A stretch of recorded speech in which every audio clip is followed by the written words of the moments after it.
7 points from the relegation zone. No goals in 3 consecutive matches. One of the worst first half performances I have ever seen from Manchester United. This is 5 things we learned after Manchester United's 2-0 defeat, making it better than what it is at home versus Newcastle. Number 1, fans turn on the players. Now, I think Xerxes was dreadful. Did he deserve to get pulled off? Even though it was only after 30 minutes? Yes. But I think he was a scapegoat for the way fans were feeling about the team, the frustrations that we have, and the fans in the stadium had showed. Fans will turn on the players before they turn on Amorim, and we've seen a glimpse of that yesterday. Honestly, if any player would have got pulled off in that first half, I think they would have heard boos. It unfortunately was Xerxes. Hopefully he can come back with his confidence. Obviously, it's an odd one, the signing in general, isn't it? Like, I don't know what we saw in him at Bologna. I don't know what attributes, even if I think back to Ten Hag, I don't know what attributes Xerxes has that made us think, okay, great, yeah, we'll sign him. You know, he's tall, yes, but not good in the air. Like, he doesn't win many headers. He's not very fast. His hold-up play is okay, and link-up play is okay. He's got lack of energy, like doesn't press. Like, I don't understand why we signed him, and that is a question for the leadership. However, I think Xerxes was unfortunate, and he is still young, so I don't think he's going to develop any of those attributes, but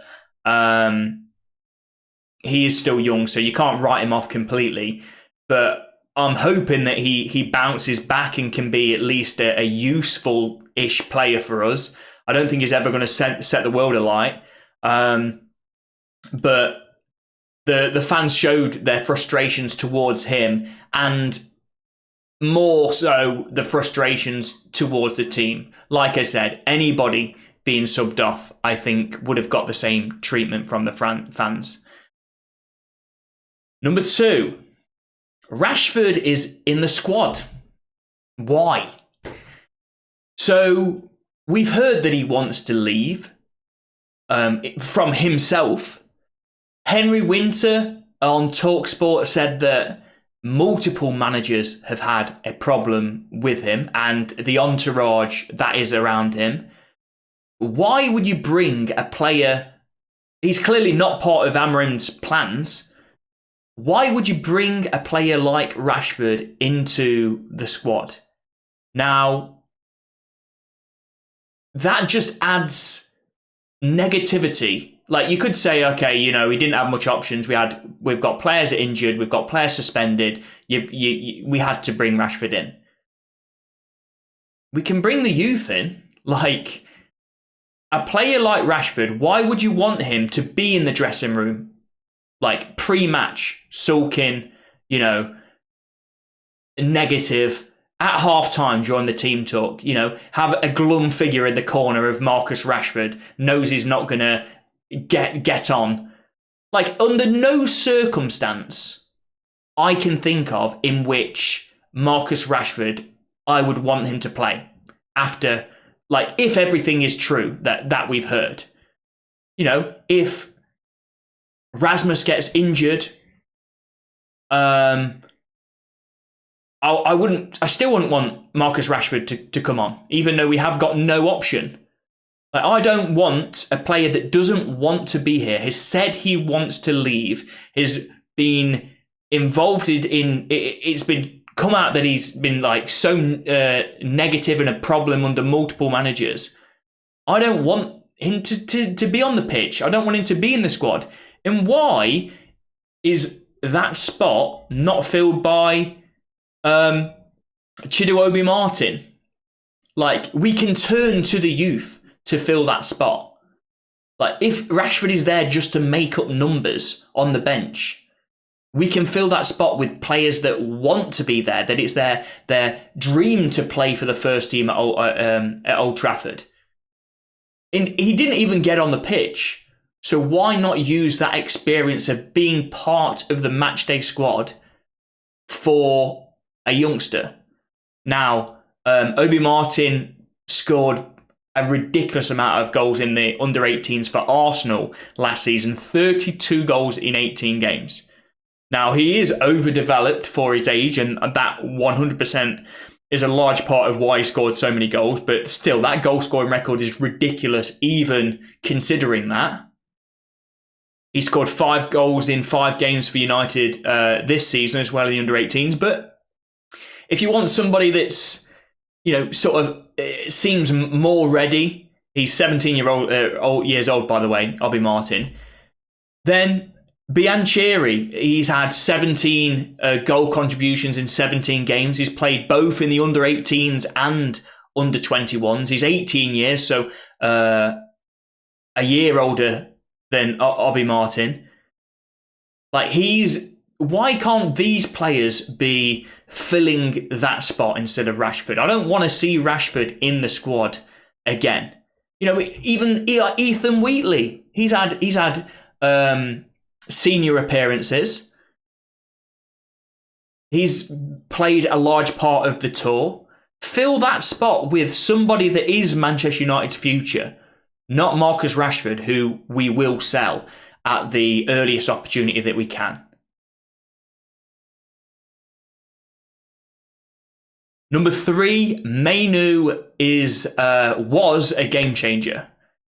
Now, obviously, by the time he came on the pitch, it was after 30 minutes. Again, we've already discussed Xerxes getting hooked off, but that was a game changer. Obviously, we didn't score a goal after that, but we looked so much better when Mainoo was on the pitch.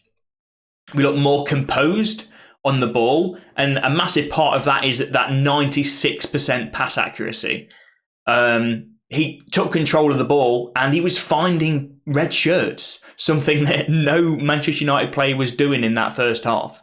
We were seeing 5-yard passes go astray from plays that you just don't expect it. Plays like Mazraoui, Ahmad, misplacing 5-yard passes, but when Mainoo came on the pitch, he was great. We looked a lot better. And not only in a attacking sense, in holding the ball, more control of the game, but also defensively, we weren't getting ran through. We knew Eriksen and Casemiro weren't going to work together as a two. When Mainoo come on, Eriksen went higher up. And it does beg the question, why he didn't start.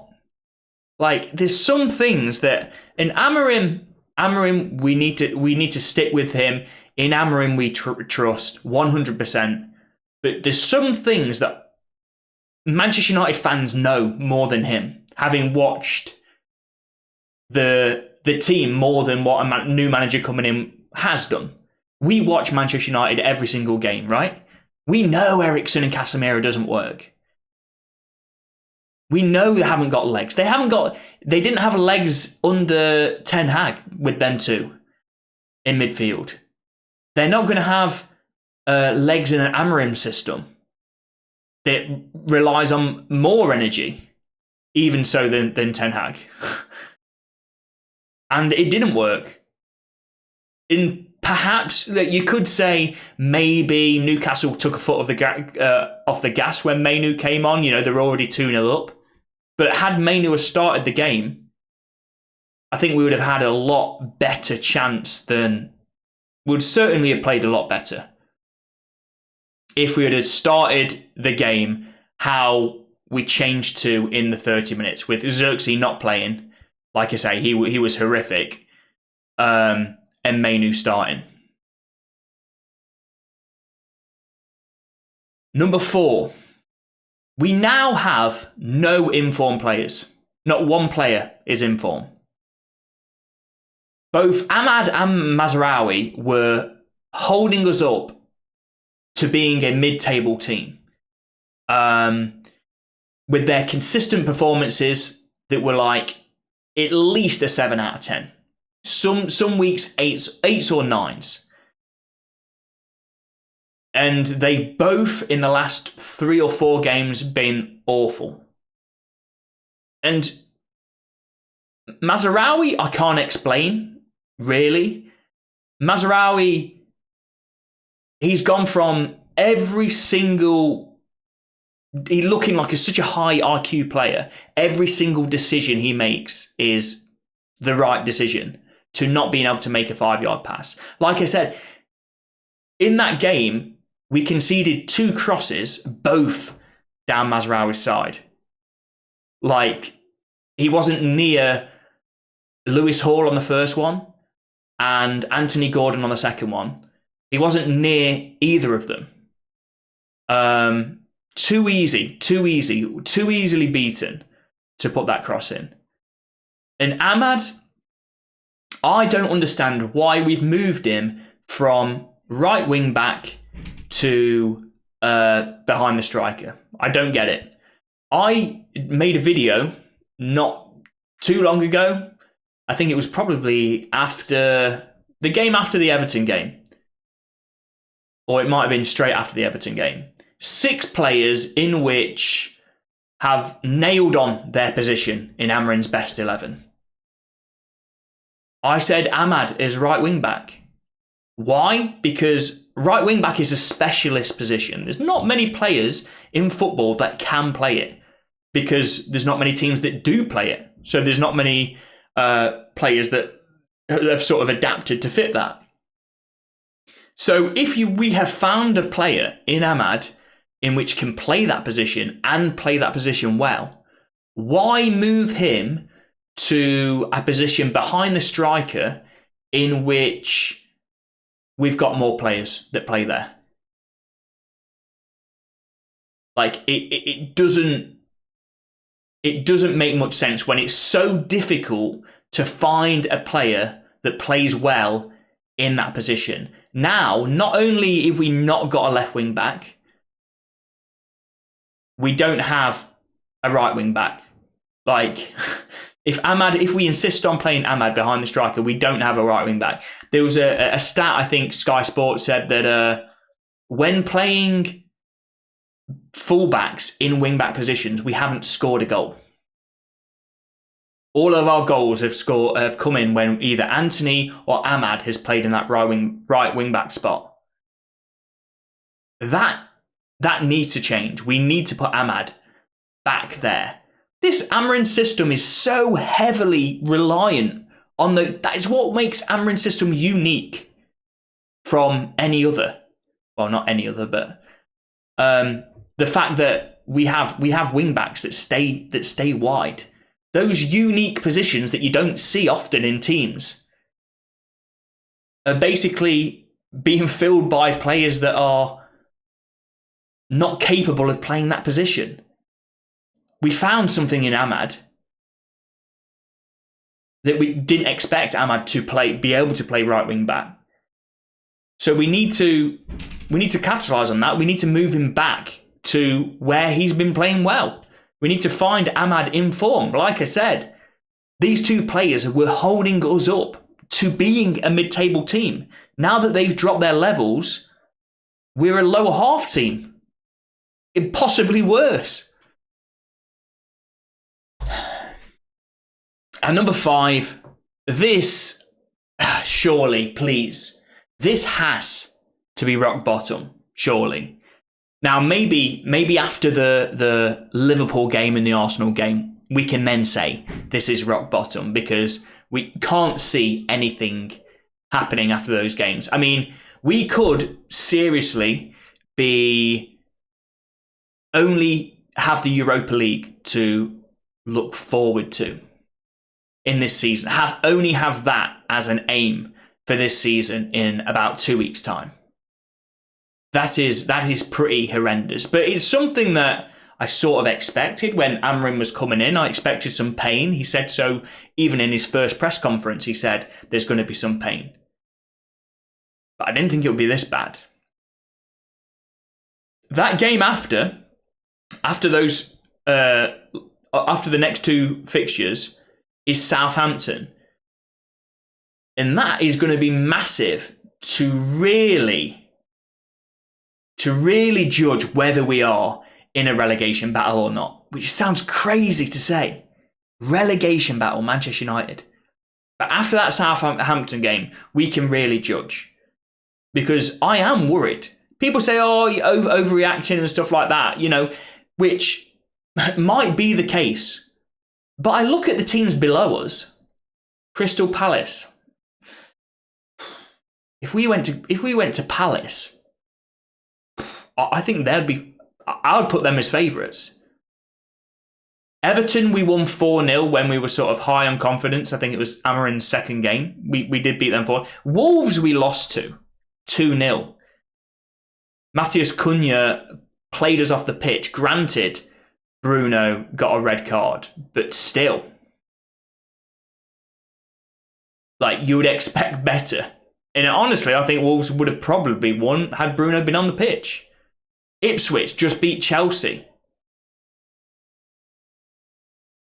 Leicester and Southampton, they are the teams in which I think, yeah, we're better than them. And we'll see against Southampton whether I am correct. But Leicester, their defence is worse than ours. Like, it is awful.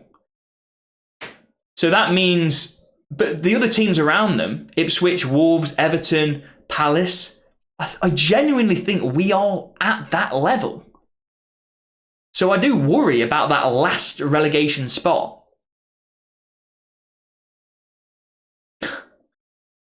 And what have we got to look forward to? I mean, I say this is rock bottom. This is rock bottom if we sign somebody in January. We need somebody to give us a lift.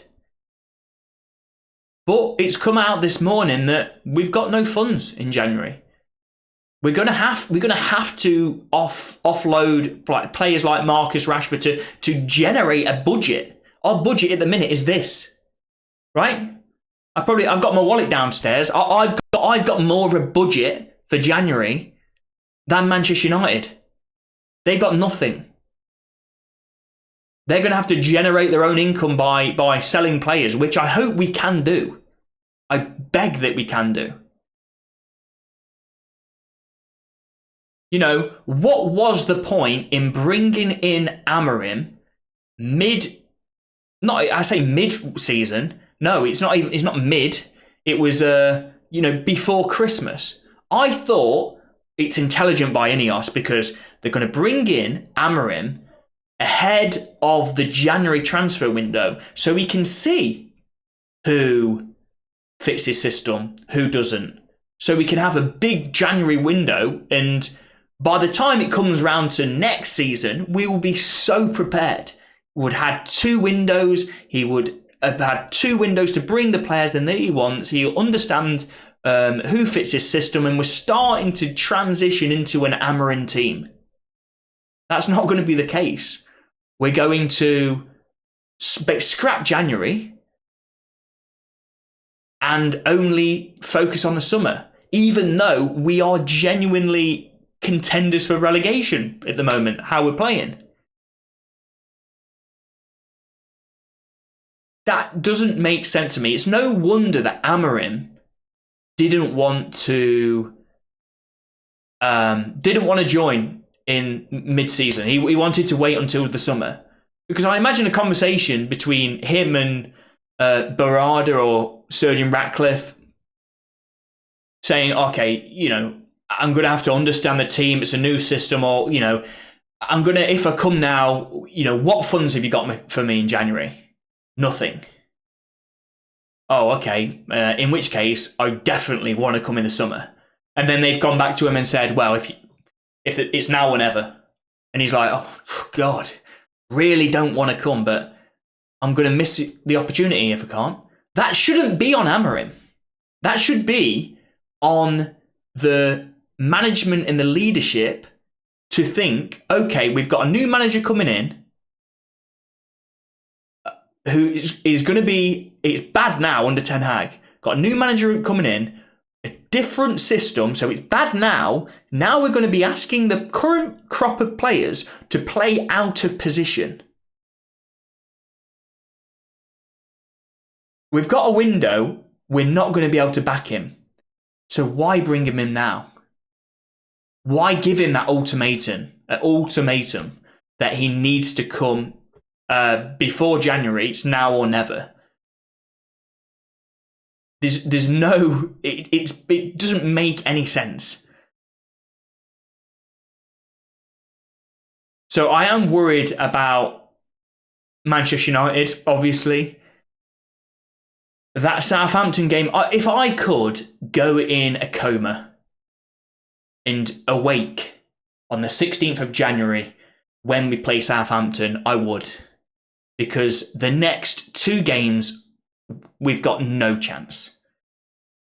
No, I mean, it's not even one of those where I'm saying, oh no, we've got no chance. But secretly, I'm like, oh, maybe if it's our day. No.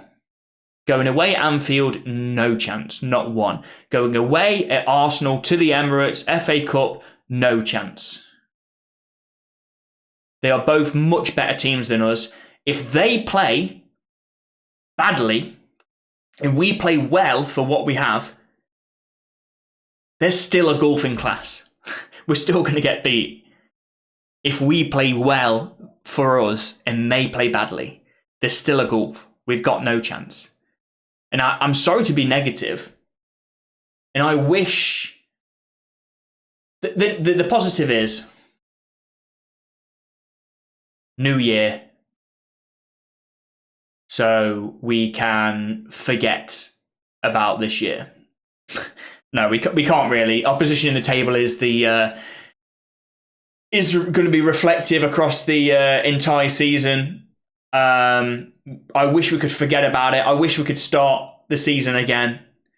But yeah, January is going to be huge. If we're going to have a decent 2025, if we're going to be in the league, we need to have a good January transfer window. And yeah, that's it. Hopefully everyone has a good new year. I appreciate you for watching. If you enjoyed the video, please do like and subscribe. It means a lot. We are a very small channel still.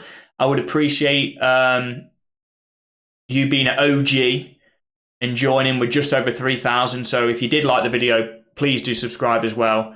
And I will see you tomorrow, where I'll be releasing a video of how it happened.